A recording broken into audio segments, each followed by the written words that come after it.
Hi అండి, ఇదిగోండి మేమైతే దోశలు అయితే వేసుకున్నాము. దోశల్లోకి ఇదిగోండి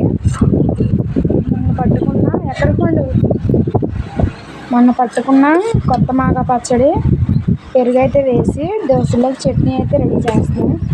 ఇట్రా చిన్నడా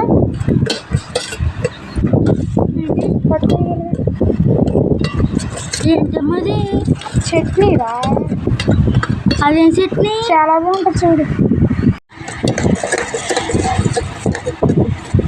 ఇలాగా కొత్త ఆవకాయ అయినా కొత్త మాగా పచ్చడి అయినా కానీ ఇలా పెరిగేసుకుని ఇడ్లీలోకి కానీ టిఫిన్లోకి అట్లలోకి కానీ ఇంకా బజ్జీలోకి కానీ ఇలా వేసుకొని చట్నీలాగా చేసుకుని తింటే చాలా బాగుంటుందండి. మాకైతే ఇలా చాలా ఇష్టం అన్నమాట.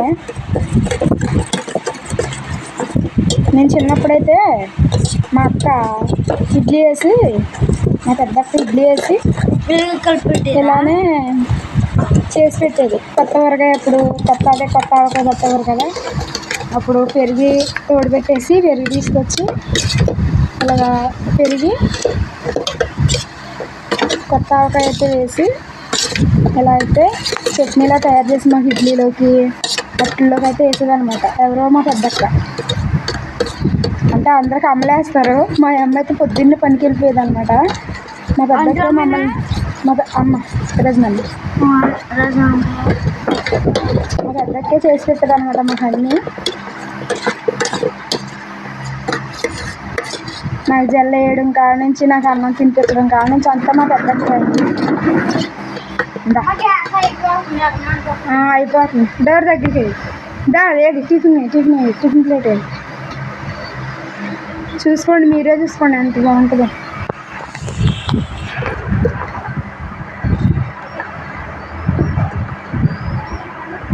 ఇడ్లీలో కూడా వేసుకుని తింటే చాలా బాగుంటుంది. తొమ్మిది నువ్వేవి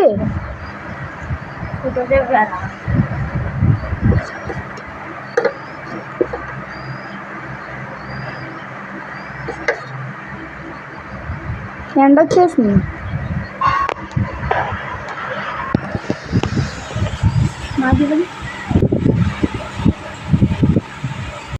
చూడండి, అదేం పచ్చడమ్మా అని అడిగారు.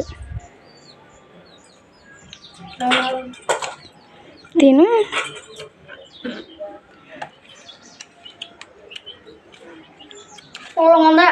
మరి పెరుగు పుల్లగానే ఉంటుంది. చాలా బాగుంది. బాగుందా? ఇడ్లీలోకి అయితే ఇంకా బాగుంటుంది. ఇడ్లీలోకి బజ్జీలోకి ఇడ్లీ చేసినప్పుడు చేస్తానే. ఇడ్లీ చేసినప్పుడు ఈ వెరైటీ పచ్చడి చేస్తాను. అప్పటికప్పుడు చేసుకునే పచ్చడి అనమాట ఇది మనకి. చాలా బాగుంది. కొత్త మాగా పెరిగి కలిపి ఒక్క నిమిషంలో అయితే పచ్చడి చట్నీ అయితే టిఫిన్లోకి చట్నీ అయితే రెడీ చేసుకోవచ్చండి. చూసారా, నేను కూడా తింటా. ఒకసారి ఫ్రై చేయండి. నేను కూడా తింటా. చాలా బాగుంటుంది. ఒకసారి అంతన్నా వదిలి పెట్టరా, చాలా బాగుంటుంది. మీరు కూడా ట్రై చేయండి ఒకసారి. కొత్త మాగా పచ్చడి పెరిగి కలిపేసి ఒక నిమిషంలో చట్నీ అయితే రెడీ అయిపోతుంది. మీరు కూడా టేస్ట్ చేసి నచ్చినట్లయితే లైక్ చేసి ఛానల్ సపోర్ట్ చేయండి.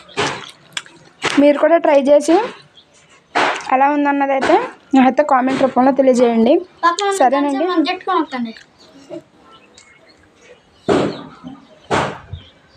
చాలా బాగుంది అసలు.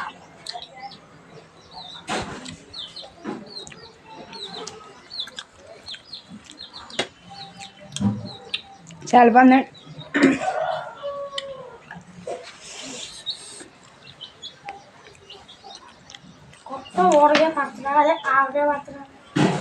కొత్త మాగా పచ్చడి పెరిగి ఒక్క నిమిషంలో మనకి టిఫిన్లో చట్నీ అయితే రెడీ అయిపోతుంది. చూసారా ఎంత బాగుందో.